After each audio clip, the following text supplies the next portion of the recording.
بسم اللہ الرحمن الرحیم۔ السلام علیکم پیارے دوستو، آج میں آپ کو روزہ رسول صلی اللہ علیہ وسلم پر حاضری کا واقعہ سناتا ہوں۔ سید احمد رفاعی رحمۃ اللہ علیہ مشہور بزرگ اکابر صوفیاء میں ہیں۔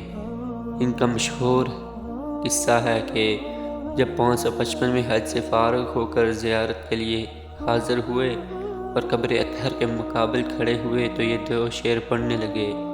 ترجمہ: دوری کی حالت میں اپنی روح کو خدمت اقدس بھیجا کرتا تھا، وہ میری نائب بن کر آستانہ مبارک چومتی تھی۔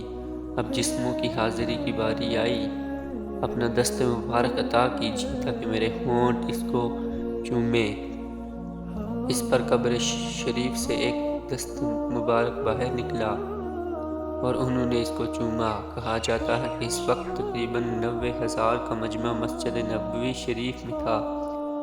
جنہوں نے اس واقعہ کو دیکھا، حضور صلی اللہ علیہ وسلم کے دست مبارک کی زیارت کی، جن میں حضرت محبوب سبحانی قطب ربانی شیخ عبد القادر جیلانی کا نام بھی ذکر کیا جاتا ہے۔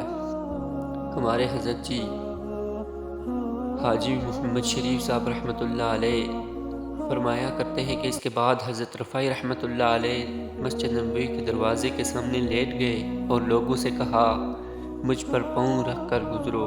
یہ عمل آپ نے تواضع و انکساری کے لیے کیا۔ اس پر حضرت حاجی صاحب سے کسی نے پوچھا، حضرت پھر کس نے پاؤں رکھا؟ حضرت نے اپنے خاص انداز میں فرمایا، وہ مر نہ جاتا جو سید پر پاؤں رکھتا۔